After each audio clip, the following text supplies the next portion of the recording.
पृष्ठ 554। 553 नीचे से। अच्छा। ओम पूर्णमदः पूर्णमिदं पूर्णात् पूर्णमुदच्यते पूर्णस्य पूर्णमादाय पूर्णमेवावशिष्यते। ओम शांति शांति शांति।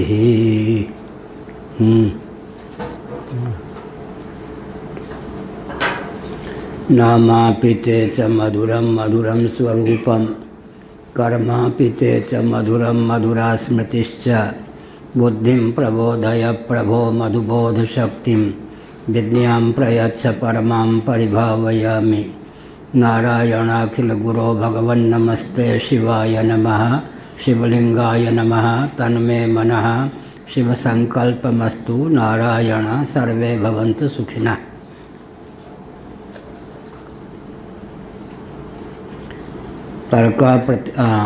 ब्रह्मसूत्र 2.1.6 शांकर भाष्य 553 पृष्ठ। तर्का प्रतिष्ठानात् ब्रह्मसूत्र 2.1.11 इति च केवलस्य तर्कस्य विप्रलम्भकत्वं दर्शयति।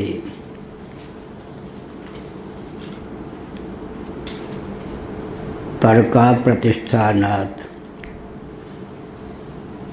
शास्त्र विहीन तर्क का आलंबन लेकर यदि वेदांत वेद्य ब्रह्म को सिद्ध करना चाहेंगे तो उस शुष्क तर्क की ब्रह्म में गति नहीं होगी। केवल तर्कणा शक्ति के बल पर वेदांत वेद्य ब्रह्म की सिद्धि संभव नहीं है। यद्यपि धर्म भाव्य या अनुष्ठेय है, साध्य है, एतावता उसकी सिद्धि तो वैदिक समधिगम्य है या शास्त्रिक समधिगम्य है। भगवद गीता के 16वें अध्याय के अनुसार भी कर्तव्य का निर्णय शास्त्रिक समधिगम्य है। लेकिन पूर्व पक्ष प्राप्त है कि ब्रह्म सिद्ध पदार्थ है, घटादि के समान, पृथ्वी आदि के समान, उसमें तर्क की गति क्यों नहीं हो सकती। सिद्ध पदार्थ बहुत से ऐसे हैं जिनमें तर्क की गति है, तो ब्रह्म भी सिद्ध होने के कारण तर्कणा शक्ति का विषय क्यों नहीं हो सकता।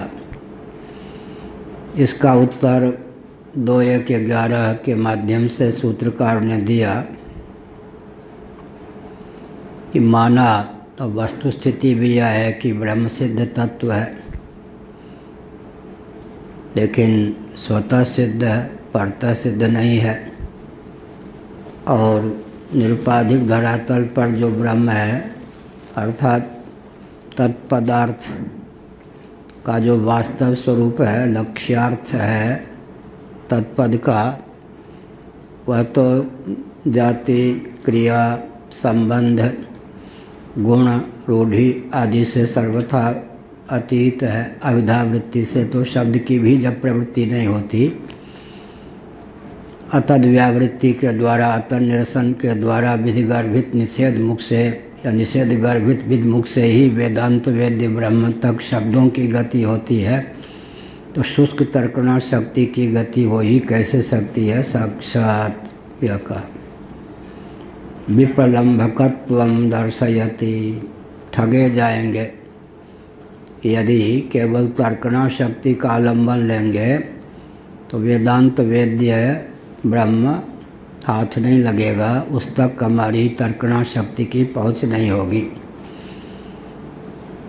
सोपाधिक ब्रह्म का प्रतिपादन श्री रामानुजाचार्य महाभाग ने किया ब्रह्मसूत्र भाष्य में। उन्होंने प्रबल युक्तियों के द्वारा ब्रह्म या ईश्वर का निराकरण कर दिया।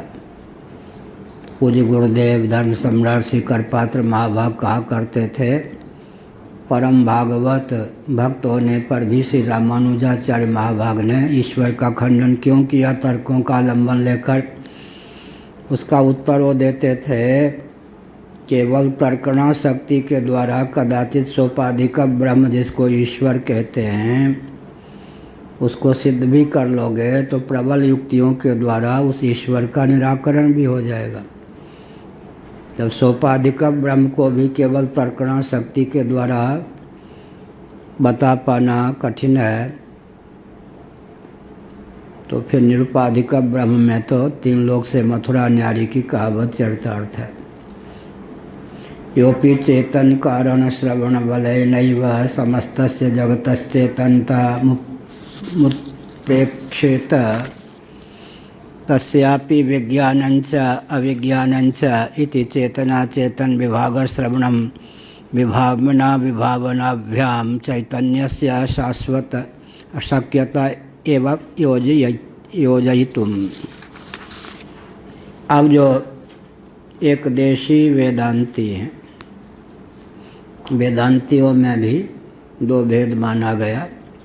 किसी भी प्रस्थान में दर्शन में 2 प्रकार के व्यक्ति होते हैं।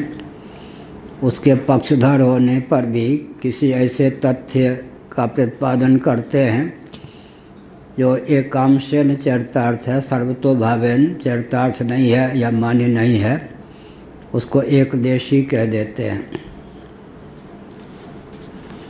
सांगोपांग विचारणा शक्ति की कमजोरी के कारण, न्यूनता के कारण एकदेशी का मत उतना प्रशस्त समादर योग्य नहीं होता जितना कि सर्वांग विवेचन के बाद जो सिद्धांत का निरूपण करते हैं।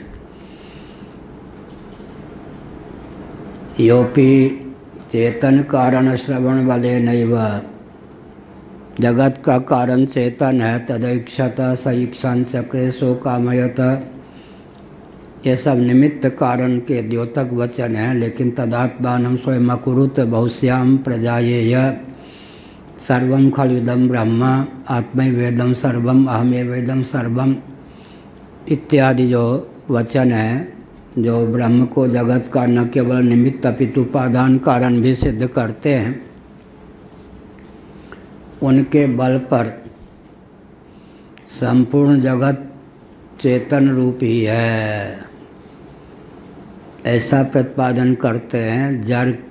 जड़ की किंचित भी गति नहीं है। उन एकदेशी वेदांतियों की दृष्टि से भी विचार करें तो विज्ञानंच अविज्ञानंच इस तैत्तरीय श्रुति की सिद्धि कैसे होगी? वे भी तो श्रुति मानते हैं। तब उनको कहने की आवश्यकता होगी कि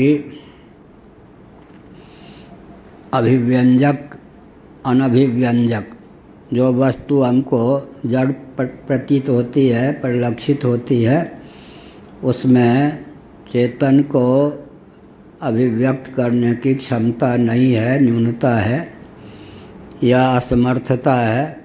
इस प्रकार से वे मानेंगे, क्योंकि दृष्टांत तो हमारे सामने दोनों प्रकार के हैं। जगत में विज्ञान अविज्ञान, चेतन अचेतन दोनों परिलक्षित हैं। तो उनको कहेंगे कि अभिव्यंजक संस्थान की न्यूनता है। जैसे मैंने बताया, कुछ ऐसे तत्व हैं जो अग्नि के न दाह को प्रकट करते हैं न प्रकाश को प्रकट करते हैं, लेकिन बटलोई में रखा हुआ जो जल है, नीचे से अंगीठी सुलगा कर उसको गर्म करते हैं तो उष्णता का संचार तो जल में हो जाता है, प्रकाश का संचार नहीं होता। और जो मणि मंत्र महोषधि के द्वारा निरुद्ध अग्नि ज्वाला है, प्रकाश का दर्शन तो होता है, दाह का दर्शन नहीं हो पाता। लेकिन ईंधन के माध्यम से दाह प्रकाश दोनों की अभिव्यक्ति होती है। तो अभिव्यंजक संस्थान भी अनुकूल होना चाहिए। एकांशेन या सर्वतोभावेन अभिव्यंजक है, इस पर भी विचार करना पड़ता है। किसी में अभिव्यंजकता की क्षमता नहीं है, उस वस्तु के बल पर अगर हम कह दें कि अमुक है ही नहीं, जैसे सूर्य और चंद्रमा में राहु को व्यक्त करने की क्षमता है, लेकिन तिथि का योग भी होना चाहिए। सूर्य चंद्र तो नित्य ही हैं, दिन में सूर्य का दर्शन होता है, रात्रि में चंद्रमा का दर्शन हो सकता है, होता है। परंतु अमावस्या भी आती रहती है, पूर्णिमा भी आती है। हर अमावस्या में, हर पूर्णिमा में भी वो क्षमता नहीं है कि राहु को व्यक्त कर दे। इसका मतलब ग्रहण का योग होता है। तिथि तो चाहिए पूर्णिमा या अमावस्या, लेकिन वो कौन सी अमावस्या के दिन ग्रहण लगने पर चंद्रमा का या सूर्य का दर्शन होगा, चंद्रमा को पूर्णिमा को चंद्रमा का दर्शन होगा, ये भी तो निर्धारण करना पड़ता है। इसलिए यहाँ पर कहा गया कि अभिव्यंजक संस्थान में, अर्थात अभिव्यक्ति में भी कह सकते हैं, तारतम्य घटित न्यूनता के कारण वो जड़ शरीर सदृश परिलक्षित है, वास्तव में वो भी चेतन ही है। एक देशी वेदांती ऐसा कह सकते हैं। लेकिन परस्यैव त्विदमपि विभाग श्रवणम न युज्यते कथम। जो सांख्यवादी हैं, अचित प्रधान को ही जगत का उपादान कारण मानते हैं, उनके यहाँ तो इस श्रुति की कोई संगति नहीं बैठती, क्योंकि विज्ञानंच उनके यहाँ तो अविज्ञानंच की दाल गल सकती है, विज्ञानंच की दाल नहीं गल सकती। जड़ से जड़ ही उत्पन्न होता है। एक वृंदावन के गोसाई थे, कोई गोस्वामी, एक वल्लभ संप्रदाय का वैश्य, पहले मेरे पास बहुत आता था। जीवित होगा या नहीं होगा पता नहीं, होगा भी तो 95-96 का होगा। मेरा प्रवचन भी सुनने आ जाता था, मथुरा से था, वल्लभ संप्रदाय का।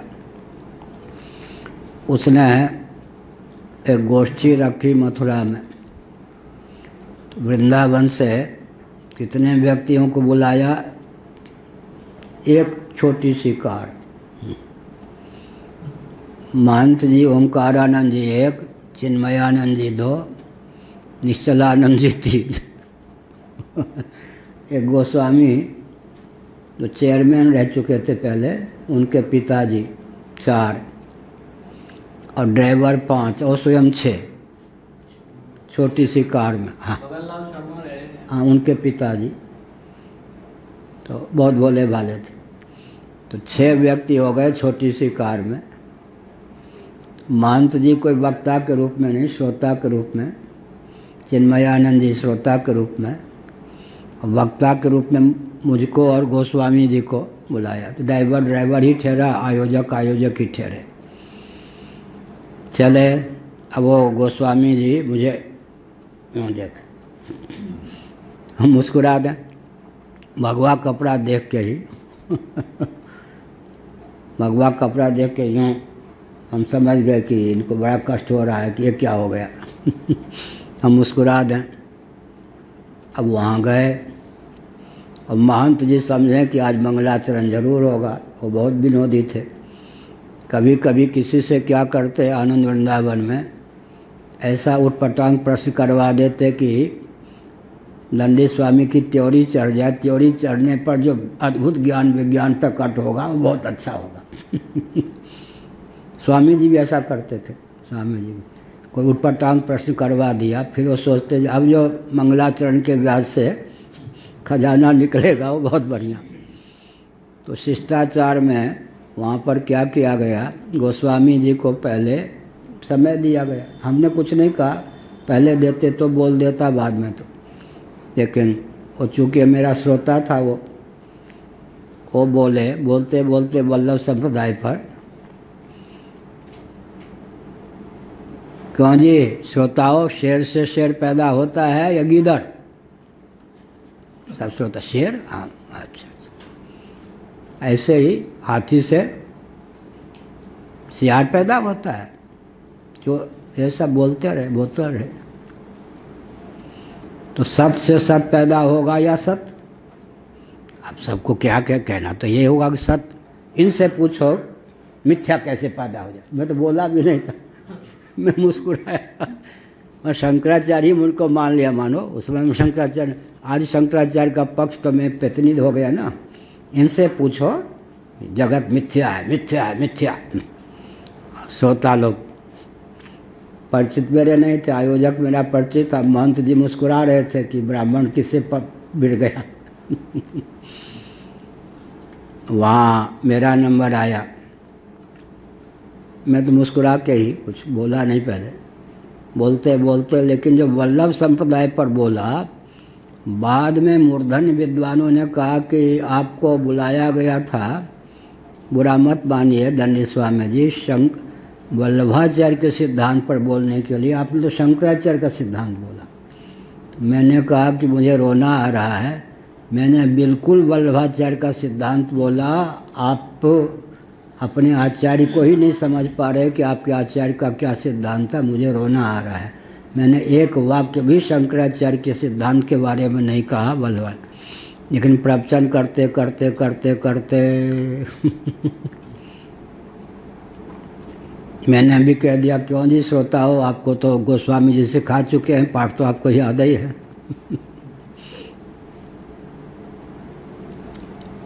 फिर सत से क्या पैदा होता है? सत, यही ना, ठीक।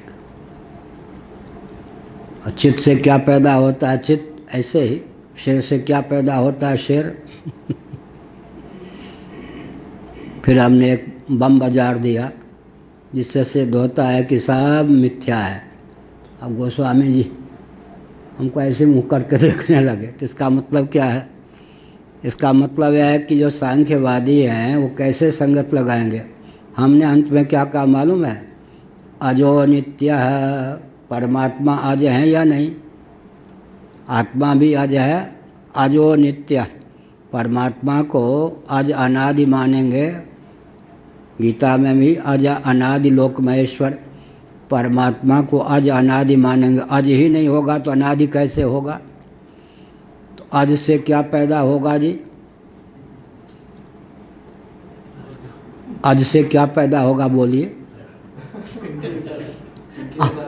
अब गोस्वामी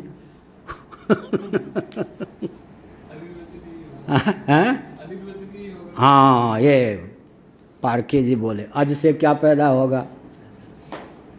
माने जन्म नहीं हुआ, जन्म सा प्रतीत होता है ना। हाँ जी, गोस्वामी जी ने जो आपको पाठ याद कराया वो तो तैयार है, बस उसी लहजे में हमारे एक प्रश्न का उत्तर दीजिएगा। पहले तो मैं पाठ को दोहराता हूँ। शेर से शेर पैदा होता है, यही ना। गीदड़ से गीदड़ पैदा होता है, सत से सत पैदा होता है। हाँ बिल्कुल ठीक, मैं भी सहमत हूँ। अज से क्या पैदा होगा ये बताइए?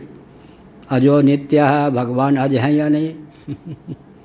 यो मामह अजम अज अमनादिम च वेत्ति लोक महेश्वरम, भगवान अज हैं, अनादि हैं। तो अज से क्या पैदा होगा? माने सचमुच में कोई पैदा होगा?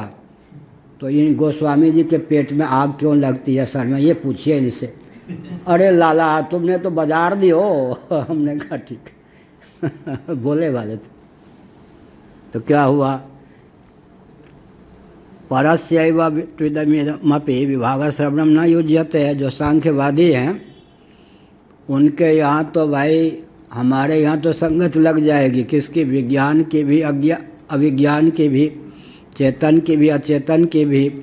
लेकिन जिनका प्रधान ही जगत का उपादान कारण है, जिनका प्रधान जड़ ही है फिर भी जगत का उपादान कारण है, तो वो किसी भी ढंग से चेतन विज्ञानंच इस अंश की पूर्ति कैसे करेंगे? श्रुति तो उनके यहाँ पूर्ण मारी जाएगी, उपेक्षित होगी। कथम परम कारणस्य यत्र समस्त जगदात्मना समवस्थानम श्राव्यते विज्ञानंच अविज्ञानंच अभवत् इति। परम कारण जो यहाँ है, सब समस्त जगत का आत्मा स्वरूप है, अधिष्ठान स्वरूप है, चरम उपादान स्वरूप है। श्रुति तो इसी प्रकार कहती है। आखिर वो क्या है? व्यवहार दशा में, महासर्ग की दशा में विज्ञान और अविज्ञान दोनों रूप में उद्भासित हुआ। अभवत् इति तत्र यथा चेतनस्य अचेतन भावो नोपपद्यते विलक्षणत्वाद। तो जैसे चेतन का चेतन भाव सिद्ध नहीं होता, चेतन चेतन ही रहेगा, सत सत ही रहेगा, सत असत ही रहेगा, ना सतो विद्यते भाव। ऐसे ही चेतन चेतन ही रहेगा, अचेतन अचेतन ही रहेगा। तत्र यथा चेतनस्य अचेतन भावो नोपपद्यते विलक्षणत्वात्, क्योंकि ये दोनों विलक्षण हैं। एवं अचेतनस्यापि चेतन भावो नोपपद्यते, ऐसे ही अचेतन का भी चेतन भाव संभव नहीं है। प्रत्युक्तत्वात् तो विलक्षणत्वस्य यथाश्रुत्यैव चेतनम कारणम ग्रहीतव्यम इति भवति। तो यहाँ प्रातीतिक धरातल पर चिद्रूप जो परमात्म तत्व है, चेतन जो परमात्म तत्व है, वह चिंत्य अनिर्वचनीय माया शक्ति के योग से ब्रह्म शक्ति रेव प्रकृति ही विज्ञान अविज्ञान उभय रूप में, चेतन अचेतन उभय रूप में परिलक्षित। आगे चल के बतावेंगे। माया तो चेतन नहीं है ना, क्या उपादान तो केवल निमित्त ही थोड़े, उपादान भी तो माया है ना। परिणामोपादान माया है, विवर्तोपादान कौन है? ब्रह्म है। इस पर पूर्व पक्ष प्राप्त होता है कि एक से ही काम चल जाए तो दो को मानना क्या होगा? गौरव दोष। व्यवहार में गौरवान्वित हूँ आपके प्रवचन से, आपकी विद्या से, ऐसे लाडले लाल से गौरवान्वित हूँ। व्यवहार में गौरव गुण है या दोष? और दर्शन शास्त्र में कहो सुरेश महापात्र जी, दर्शन में गौरव दोष है या गुण? हाँ कुछ तो होगा ही, ठीक है। गौरव माने अतिरिक्त, एक से वैश्य वन्यावृत्ति है, एक से काम चल सकता हो तो दो का खर्च मत करो, दो से काम खर्च चल सकता हो तो तीन का उपयोग मत करो। गौरव दोष का अर्थ क्या हुआ?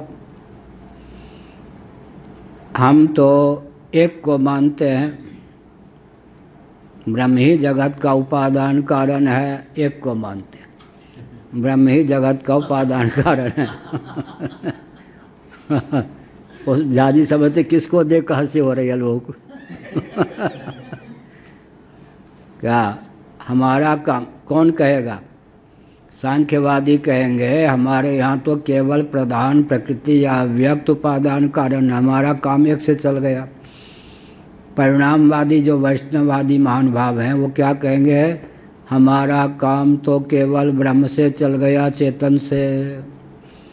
तुमको तो केवल प्रकृति से भी काम चलाना नहीं आता, केवल ब्रह्म से भी नहीं। तुम्हारे यहाँ एक के स्थान पर दो की स्वीकृति हुई तो कौन से दोष की प्राप्ति हुई? गौरव दोष की। गौरव अतिरिक्त का ग्रहण। तो फिर इस पर क्या उत्तर देंगे? फलमुख जो गौरव होता है वो दोष नहीं होता। क्या कहा वैदिक जी?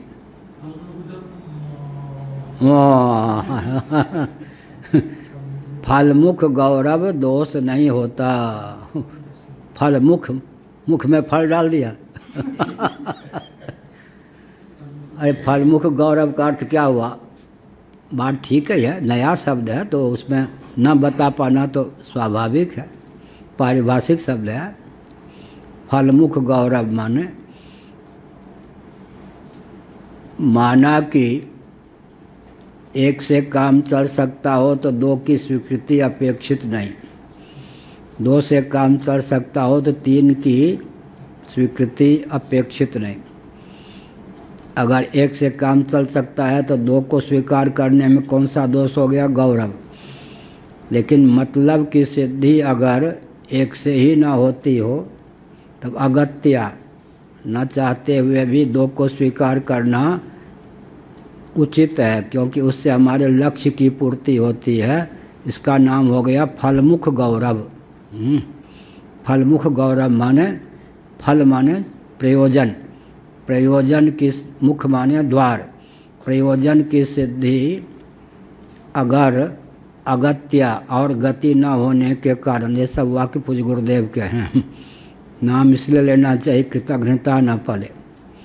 और ऋषि का नाम लेने पर, छंद का नाम लेने पर क्या होता है, मंत्र परिपुष्ट होता है। सबको छिपा देने पर आज ईश्वर जी से हमने कहा अमुक अमुक भूषण और अमुक अमुक अमुक अमुक, इनसे जब पूछा जाए कि क्या प्रतिक्रिया है तो सोचेंगे आप शंकराचार्य की जिज्ञासा है तो बता ही दें।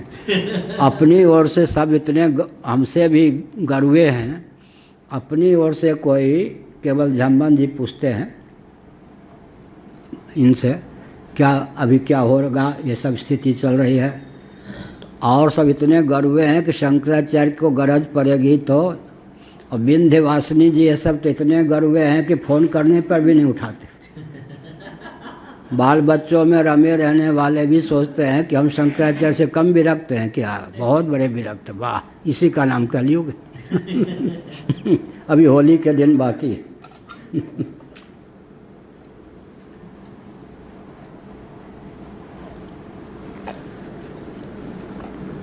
इसका नाम क्या हुआ, फलमुख गौरव जो है वो दोष नहीं होता। फलमुख गौरव, अगर दो को माने बिना काम ही न सधे तो दो को स्वीकार करना चाहिए। हमको तो प्रयोजन की सिद्धि चाहिए ना, तो फलमुख गौरव दोष नहीं होता। अब कहेंगे दृष्टांता सिद्धि नामक दोष की प्रसक्ति हुई। दृष्टांता सिद्धि माने आपने जिस सिद्धांत का प्रतिपादन किया उसमें कोई दृष्टांत उदाहरण एग्जाम्पल नहीं है। कहते हमारे यहाँ है, कैसे है, केवल रस्सी को उपादान कारण मान लेंगे तो सर्प धारा माला भूछिद्र, सर्प माला धारा भूछिद्र इत्यादि जो हैं भ्रम के विषय, केवल रस्सी को अस्तित्व मानने पर भ्रम की सिद्धि होगी, और केवल रस्सी के अज्ञान को मान लेंगे तो व्यवहार साधक जो ज्ञान अज्ञान होता है वो सापेक्ष होता है या निरपेक्ष। व्यवहार साधक जो ज्ञान, किसका ज्ञान किसका अज्ञान, अज्ञान कहते ही एक प्रश्न उपस्थापित होता है, क्या किसका, और ज्ञान कहते ही एक प्रश्न उपस्थापित होता है, किसका। ज्ञान स्वरूप आत्मा है वो बात अलग है, व्यवहार साधक जो ज्ञान अज्ञान है, किसका अज्ञान, किसका ज्ञान, तो रज्जु तत्व है और रज्जु का ज्ञान नहीं है, तो सर्प धारा माला भूछिद्रादि का दर्शन नहीं हो सकता। तो सर्प माला धारा भूछिद्रादि जो हैं प्रातिभाषिक पदार्थ, उनके दो दो उपादान मानने की आवश्यकता है या नहीं। एक परिणामोपादान, एक विवर्तोपादान। परिणामोपादान का अर्थ होता है जिसके बोध से या जिसका बोध से, परिणामोपादान माने प्राप्त जो कार्य है जिसका परिणाम है वो परिणामोपादान। विवर्तोपादान जिसके ज्ञान से परिणामोपादान जो परिणत है कार्य के रूप में उसका निवारण हो जाए और कार्य का मिथ्या सिद्ध हो जाए। रस्सी ही ना हो तो सर्पधारा माला छिद्र भूछिद्रादि की प्रतीति ना हो, रस्सी हो और रस्सी का ज्ञान ही ना हो तो भी नहीं, और केवल अज्ञान होगा तो किसका अज्ञान। इसलिए जैसे रज्जु सर्प के दो दो उपादान हो गए, एक परिणामोपादान एक विवर्तोपादान, वैसे ही केवल ब्रह्म ही हो तो जगत की उत्पत्ति भी नहीं होगी, और केवल प्रकृति ही हो तो जगत की उत्पत्ति नहीं होगी। और ब्रह्म भी हो माने पुरुष भी हो, मान लो पुरुष भी हो, सांख्यों की आप प्रकृति भी हो, लेकिन पुरुष की प्रकृति ना हो, पुरुष की शक्ति के रूप में प्रकृति को स्वीकार न करें, केवल पुरुष को भोक्ता मान लें और प्रकृति को जगत को उपादान कारण मान लें तो भी काम नहीं चलेगा। तो ब्रह्माधिष्ठित प्रकृति जगत के रूप में उल्लसित होती है। मयाध्यक्षेण प्रकृति ही सूयते सचराचरम हेतुना नेन कौन्तेय जगत विपरिवर्तते। इसीलिए कहा परस्यैव विद्विदमपि विभाग श्रवणम न युज्यते। जिनके यहाँ केवल प्रकृति ही उपादान कारण है, ब्रह्म की स्वीकृति ही नहीं है,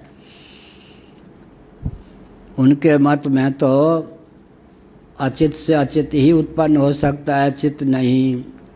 हमारे यहाँ चित धातु ही जगत का उपादान कारण है प्रकृति के योग से। तो इसका अर्थ क्या हुआ? इसका अर्थ हुआ जहाँ जहाँ हमको जड़ता की प्रतीति होती है उसमें अनिर्वचनीयता आ जाती है।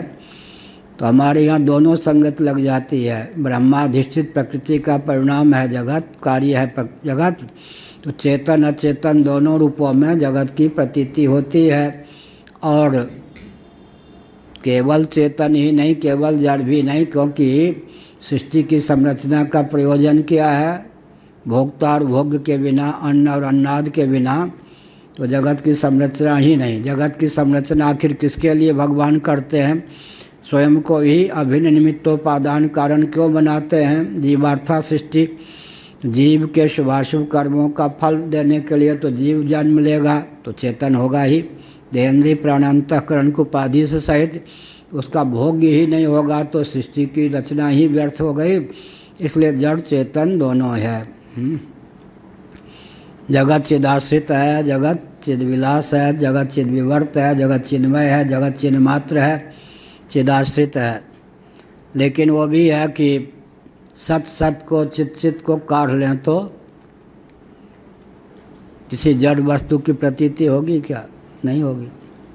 इसका अर्थ है कि जो जड़ के रूप में परिलक्षित है, चेतन के रूप में विज्ञानंच अविज्ञानंच अविज्ञान के रूप में परिलक्षित है, वो भी वस्तुतः प्रातीतिक ही है। चेतन सच्चित ब्रह्म का जो स्वभाव है सच्चित, उसका सूक्ष्म बुद्धि के द्वारा अपनोदन कर देने पर तो अचित कुछ सिद्धि नहीं होगा। इस प्रकार से प्रातीतिक धरातल पर अचित है और चित भी है। जगत चित अचित दोनों के योग से, भोक्ता और भोग्य दोनों के योग से परिलक्षित है। यहाँ चेतन भी है, जड़ भी है। जड़ चेतन गुण दोषमय सृष्टि कीन करतार। जड़ चेतन गुण दोष, एक ही का नाम तो जगत नहीं होगा ना। द्वंद्व, जगत क्या है?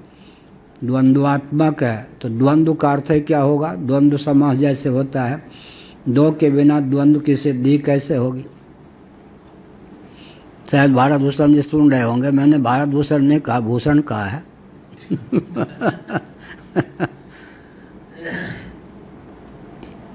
परम कारणस्य यत्र समस्त जगदात्मनः समवस्थानं श्राव्यते। परम कारण जो परमात्मा तत्व है, ब्रह्म तत्व है, समस्त जगत के रूप में समवस्थानम श्राव्यते विज्ञानंच अविज्ञानम, वो ज्यों के त्यों स्थित है। अविकृत परिणाम स्वरूप, अविकृत परिणामवाद किसका है? वल्लभाचार्य जी का। तो वल्लभ संप्रदाय की दृष्टि से उनके यहाँ भी आपस में बहुत चलता है, कौन असली वल्लभाचार्य को नकली, ये सब चलता है। एक ही परिवार के होते हैं सब, वो तो गृहस्थ होते हैं। तो 9 वल्लभाचार्य और एक वो इंदिरा बेटी नहीं, अब नहीं रही, उनको बहुत मानती थी। इंदिरा बेटी भी थी और 9 वल्लभाचार्य थे मंच पर बड़ौदा में। तो हमको वल्लभ संप्रदाय पे प्रवचन करना था। वहाँ मध्वाचार्य भी थे, एक दक्षिण उडुपी के, नहीं ये नहीं, दूसरे गद्य के, नाट्यकद के। ये जो थे ये तो छत्तीसगढ़ में थे। ये जो समाज छत्तीसगढ़ में बिलासपुर में, कहाँ रायपुर कार्य, जो हमको चादर भी भेंट की थी एक। और ऐसे ही एक दक्षिण भारत के रामानुजाचार्य भी थे, एक मध्वाचार्य भी थे, और वहाँ मैं भी थे। खामखा सबको मुझसे डर लग रहा था। बड़ी विचित्र बात, शेर ना भी बोले तो लोग डरते। अब वहाँ पर सब देख रहे थे कि कहीं किसके आगे माइक पहले रखा जाए। तो दैव योग से संचालक जो था, हमसे भी अपरिचित ही होगा, लेकिन उसने मध्वाचार्य जी के पास रख दिया माइक कि आप बोलिए। अब मध्वाचार्य ने बहुत चतुराई का परिचय दिया। हमारे मध्वाचार्य जी बोलने का, हथेली एक है तो हो ना। हो गया।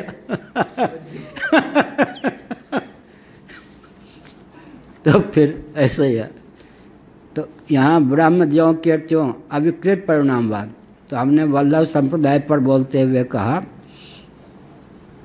हम केवल वल्लभ संप्रदाय पर श्री वल्लभाचार्य पर ही बोलेंगे, लेकिन आपको सुन के बहुत प्रसन्नता होगी। कठोपनिषद के भाष्य में भगवान शंकराचार्य महाभाग ने अविकृत परिणाम ब्रह्म का जगत है ये कहा है। तो दोनों आचार्यों में आप जो भेद करते हैं, फिर मैंने कहा कि शंकराचार्य पहले हुए तो आपको मानना ही पड़ेगा, जानते हैं इतिहास कहता है जब कठोपनिषद के शंकर भाष्य में अविकृत परिणाम का वर्णन हो गया, तो ये जो अविकृत परिणाम शब्द लिया गया है वो तो शंकर भाष्य से लिया गया है। तो दोनों आचार्यों में आप भेद कैसे मानते हैं? आप सब लट्टू हो गए। अविकृत परिणाम, और आप लोग कहते हैं उदाहरण कोई चाहिए। दूध का जो दही है वो तो अविकृत परिणाम दूध नहीं है। आप लोग क्या उदाहरण देंगे जी? अविकृत परिणाम का उदाहरण क्या देंगे? स्वर्ग का को लेकर देंगे। कल्पतरु, चिंतामणि, कामधेनु, इनमें कोई विकृति नहीं आती और मनोरथ की सिद्धि हो जाती है। तत्त पदार्थों के रूप में ये व्यक्त हो जाते हैं। और लौकिक उदाहरण क्या देंगे अविकृत परिणामवादी? मंत्र को। मंत्र को क्यों देंगे? राम, कृष्ण, शिव, ओम। मंत्र में विकृति नहीं आएगी, अभीष्ट फल की प्राप्ति मंत्र से हो जाएगी। लौकिक उदाहरण इनके पास मंत्र है। मणि, मणि में विकृति नहीं आएगी, लेकिन अभीष्ट की सिद्धि हो। स्यमंतक मणि, 8 बार सोना देने में रोज समर्थ, स्यमंतक मणि। ये दुनिया है। श्री कृष्ण भगवान को घर के लोगों ने चोर सिद्ध कर दिया। हाँ, अवतार हो या कोई हो, कचूमर निकाल ही देंगे जब जन्म होगा। तो अवतार भी घर के लोगों ने। अक्रूर जी भी कहें हो सकता है, चंचल तो हैं ही कुछ इसमें कुछ हो सकता है। सेवन तक भगवान को कितना प्रयास करके मैं चोर नहीं हूँ भाई सिद्ध करना पड़ा। ये मत सोचिए कि कौन डंक मार देगा। क्या मैं शंकराचार्य हूँ तो शंकराचार्य भी डंक मार देंगे, हम भी डंक मार देंगे, ये कोई नई बात नहीं है। तो होली है क्या? हाँ, इधर देखिए मथुरा और वृंदावन की दूरी कितनी है? रथ की चाल तो बहुत होती थी उन दिनों। अब पैदल भी लोग जा सकते हैं, तो रथ पे गए ना। उद्धव जी, अक्रूर जी बीच बीच में कूद पड़े, नाचने लगे। राम किनको? श्री कृष्ण जी। वही उद्धव जी भविष्य में चोरी में भी कृष्ण का हाथ लगाएंगे, कल्पना कर सकते थे अक्रूर जी? वो अक्रूर जी भविष्य में चोरी में कुछ हाथ हो ही सकता है। तो इसलिए आज जो खूब नाचता है गाता देख के, कल चोर आपको सिद्ध करना चाहेगा तो भी सावधान रहिए। दुनिया किसी को छोड़ती नहीं, भगवान ही क्यों ना आ जाए। इस सृष्टि का रहस्य है क्या? क्या इसलिए कहा। तो यहाँ पर क्या हुआ? भगवान शंकराचार्य ने क्या उदाहरण दिया? मणिवत। मणि में विकृति नहीं होती, लेकिन अभीष्ट सिद्धि की प्राप्ति हो जाती है। तो उदाहरण भी शंकराचार्य का प्राप्त हो गया और सिद्धांत भी शंकराचार्य का प्राप्त हो गया ना। मैं कहाँ से बोल रहा हूँ? कठोपनिषद शंकर भाष्य। अब सब फिर मैंने कहा आपका शब्द क्या है? क्या है वो? विशुद्धाद्वैत। विशुद्धाद्वैत श्रुति सिद्ध है। अब सब वाह शंकराचार्य का समर्थन कर रहे। मंडलोपनिषद में, मंडल ब्राह्मणोपनिषद में और त्रिशिखिक ब्राह्मणोपनिषद में लगभग 3 बार इन उपनिषदों में विशुद्धाद्वैत शब्द का प्रयोग हुआ है। आप सब लट्टू, अरे तब तो श्रुति से सिद्ध है, उन लोगों को मालूम ही नहीं विशुद्धाद्वैत शब्द का प्रयोग उपनिषदों में कहाँ हुआ है। और शंकराचार्य जी ने अविकृत परिणाम का उदाहरण मणि को दिया है। तो आप लोग जो विभेद करते हैं, आपके आचार्य जी ने जो सिद्धांत स्थापित किया उसका मूल तो उपनिषद में है और शंकर भाष्य में है। बस सब गदगद। बात सच्ची थी, हो गया ना। तो चेतन अपने स्थान पर क्या है? सकल विरुद्ध धर्माधिष्ठान, सकल विरुद्ध धर्माश्रय। ये क्या हो गया? हम लोग बोलेंगे तो क्या कहेंगे? सकल विरुद्ध धर्माधिष्ठान भी कह सकते हैं और सकल विरुद्ध धर्माश्रय भी कह सकते हैं। और वल्लभाचार्य क्या कहेंगे? सकल विरुद्ध धर्माश्रय भगवान हैं। तो मूल शब्द किसका हुआ? कठोपनिषद शंकर भाष्य का है। भगवान शंकराचार्य ने सकल विरुद्ध, हाँ, सकल विरुद्ध धर्माश्रय भी जब उनको लगता है भी सो गया था, ऐसे दिखाते हैं कि बहुत गंभीरता पूर्वक देख रहा था। वहाँ भी वकालत है। हो गया। आगे तो ज्यों के त्यों उचित धातु अपने स्थान पर विद्यमान है, लेकिन उसकी विरुद्ध रूपों में प्रतीति होती है। किस रूप में? विज्ञान और अविज्ञान के रूप में। समस्त जगदात्मना समवस्थानम श्राव्यते। समवस्थानम माने सम्यक रूप से अडोल अविकम्प, उनमें कोई विकृति नहीं आती, लेकिन दो विरुद्ध रूपों में भगवत तत्व परिलक्षित होता है, ब्रह्म तत्व परिलक्षित होता है। विज्ञानम च विज्ञानम च भवत, क्योंकि द्वंद्व के बिना सृष्टि नहीं। क्या? सज्जन ही सज्जन हो, दुर्जन ही दुर्जन हो, स्त्रियां ही स्त्रियां हो, पुरुष ही पुरुष हो, नपुंसक ही नपुंसक हो। क्या क्या? और सज्जन ही सज्जन हो, सृष्टि नहीं चले। दिन ही दिन हो, रात्रि रात्रि हो, सुखी सुख हो, दुखी दुख हो, नहीं। द्वंद्व का नाम ही तो सृष्टि है ना। द्वंद्व, द्वंद्व होगा तब निर्द्वंद्वता का महत्व होगा, या द्वंद्व न होने पर निर्द्वंद्वता का महत्व होगा? तो फिर स्थितप्रज्ञता कैसे आएगी भाई? क्या? मैं इसलिए प्रसन्न हूँ कि किसी ने उंगली नहीं दिखाया, हमको अपमान नहीं किया। तो अपमान नहीं किया तो सब प्रसन्न नहीं रहते। तो द्वंद्व ही ना हो, सर्दी गर्मी नहीं तो क्या है? आगमा पाइनो नित्याष्टाम तितिक्षा स्वभारत यम ही न व्यथयंत। पानी पी ले।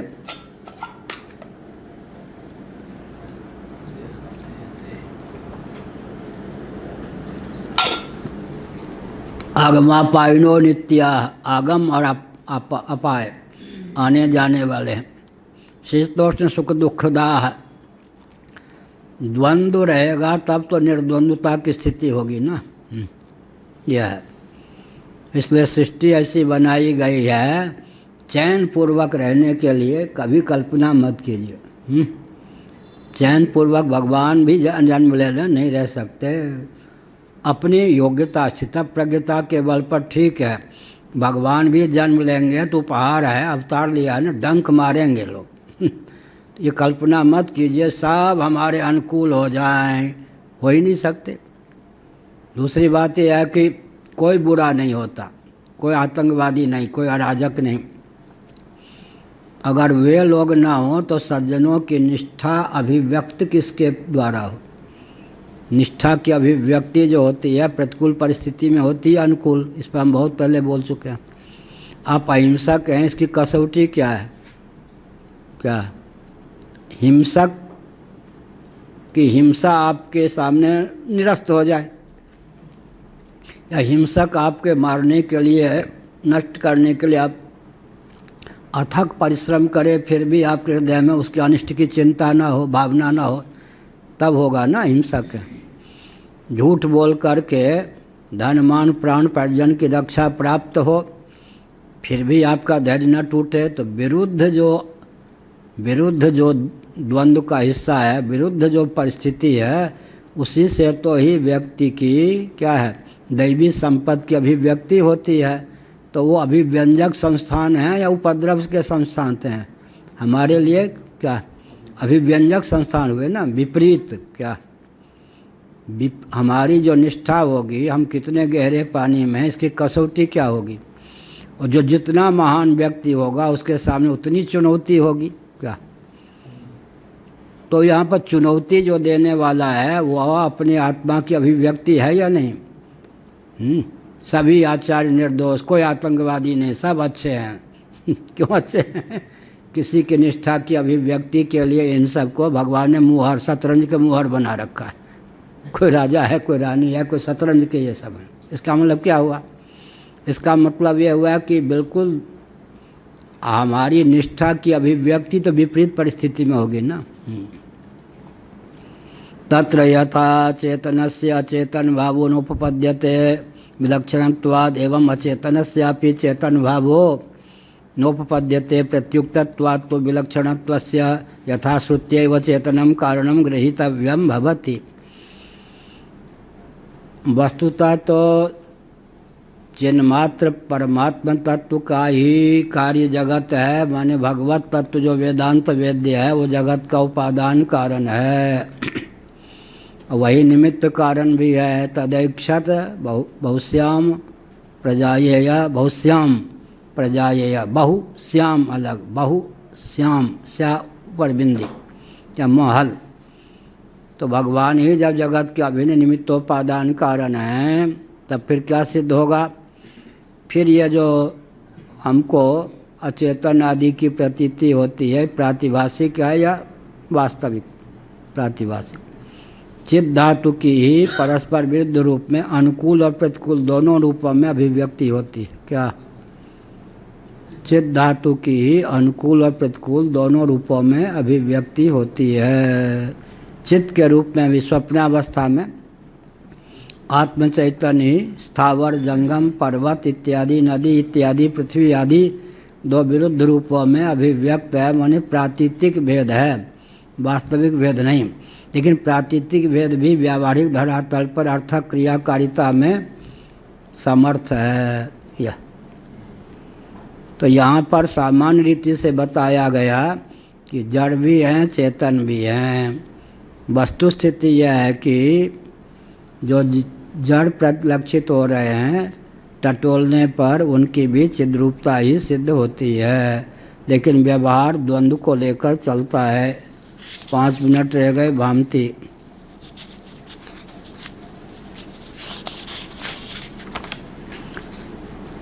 हाँ, पृष्ठ 551।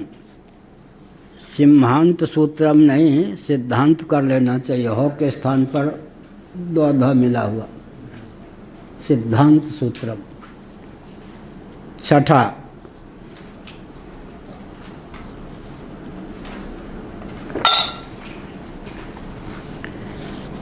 यह जो छठा सूत्र है दृश्यते तू, क्या है यह?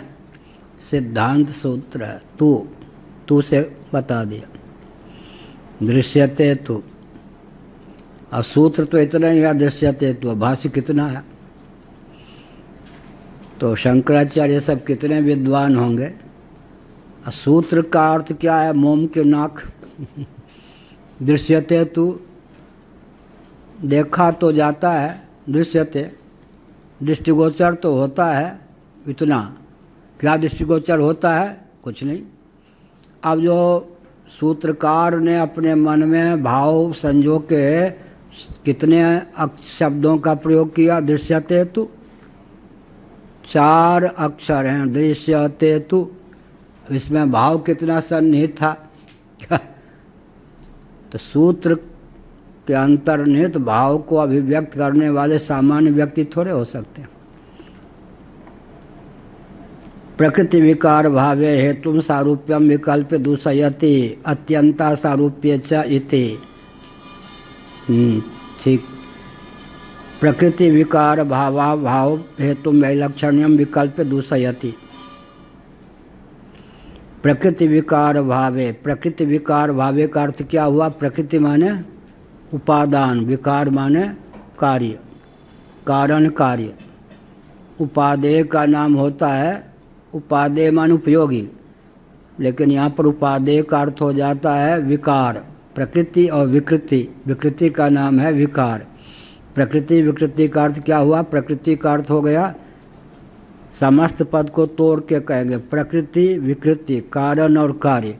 उपादान कारण और उससे निर्मित जो कार्य है उसका नाम विकार हो गया। प्रकृति विकार भावे हेतुम सारूप्यम विकल्प दूषयति।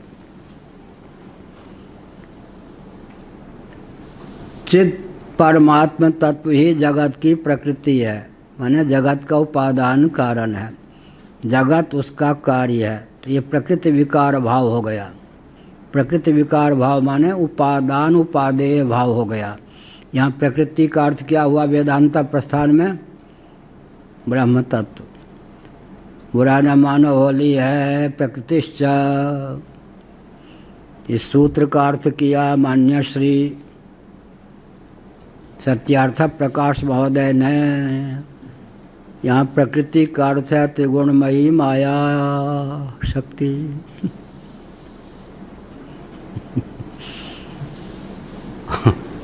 है उनकी दृष्टि में।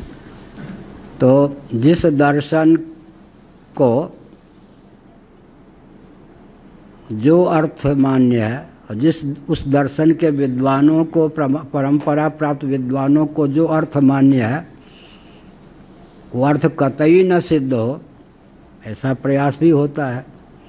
प्रकृतिश्च प्रतिज्ञा दृष्टान्तानुपरोधात का अर्थ है ब्रह्म जो है जगत का न केवल निमित्त कारण अपितु प्रकृति अर्थात उपादान कारण भी है, क्योंकि एक विज्ञान से सर्व विज्ञान की प्रतिज्ञा है, तदनुकूल दृष्टांत भी है। प्रकृति विकार भाव हेतु सारूप्यम विकल्प दूषित।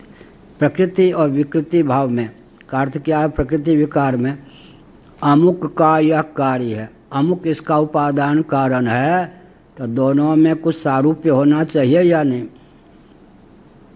एक विचित्र बात है, उपादान कारण और उससे निर्मित कार्य में सर्वथा एक रूपता होने पर कार्य कारण भाव की निष्पत्ति होगी क्या? पट में और तंतु धागा, तंतु और पट में सर्वथा एक रूपता हो तो कारण कार्य भाव नहीं बनेगा। इसका मतलब क्या हुआ? इसका मतलब हुआ कि पट के सदृश सर्वथा तो पट ही हो सकता है। तो हर सरिस एक तो है छ माधव मन होई छ अनुमान है, कल कहा ना। फिर भी आपकी उपमा किसी से देनी ही हो, दिए बिना न रहा जाए, तो विद्यापति जी ने कहा, क्या कहा? सज्जन जन सो नेह कठिन थिक कवि विद्यापति भाने।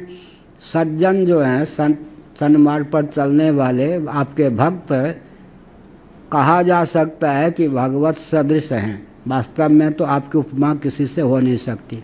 उपमा तो हर कहा ककरा हम कहतो अधिक लजाई, ये सब आपकी उपमा में किससे दूं कहने में भी लज्जा संकोच का अनुभव होता है। इसका मतलब कार्य और कारण में सर्वथा एक रूपता ही हो जाए तो कार्य कारण की विभाजक रेखा ही लुप्त हो जाए। कारण के सर्वथा अनुरूप तो कारण ही होगा, बिल्कुल विरूपता हो जाए तो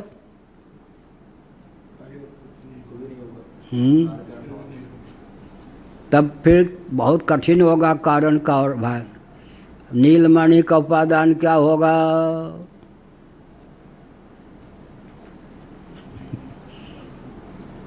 मोती का उपादान क्या होगा? जहाँ उपादान कारण पृथक से रह ही ना जाए, ऐसे कार्य का उदाहरण हो ना। नीलमणि का उपादान अमुक जगह जल जम जाए, 100 वर्ष तक मानो पिघलने का अवसर ना हो, तो जमा हुआ जो हिम है वो नीलमणि के रूप में परिलक्षित हो जाता है। अब यहाँ पर कोई नीलमणि को देखकर ये जल है ऐसा अनुमान भी कर पावेगा? कठिन है, बहुत है ना। इसमें तो फिर बहुत से पर्वत आदि जो है हजारों फीट ऊपर जो हमेशा ही बर्फ में ही रहे जब से सृष्टि हो गई, वो समूचे नीलमणि के क्यों नहीं हो जाते हैं? उसमें अवान्तर हेतु भी होते हैं। अवान्तर हेतु क्या? अवान्तर हेतु जैसे चंदन, अच्छा समय हो गया कहीं जाना में। चंदन का वन है, कंकोल निम्ब कुटज। अब हवा चलती है चंदन के वृक्ष को छू करके, हजारों प्रकार के वृक्ष हैं, लेकिन उसमें कुंद शब्द भी लिख लेना भाई, जो पुष्पों का नाम लिखा है कुंद। निम्ब, कुटज, ये सब ऐसे हैं गिने चुने पौधे जो चंदन को छू के निकलने वाली हवा से वो धीरे धीरे चंदन हो जाते हैं। सब में वो क्षमता नहीं है, शीशम में वो क्षमता नहीं। ऐसे ही हमने बिहार की यात्रा की, नेपाल तक एक बार कार से, तो हमारा ध्यान गया कि जितने शीशम के पेड़ थे, छोटे हों बड़े हों, सब के सब सूखे। तो हमने क्या अनुमान लगाया, एक ऐसी हवा चली होगी, आम इत्यादि के वृक्ष ने झेल ली होगी, लेकिन शीशम के वृक्ष के लिए वो घातक सिद्ध हो गई हवा, सब के सब सूख गए थे। होता है ना, इसका मतलब अब गाय को लू नहीं लगती, हमको लग जाएगी।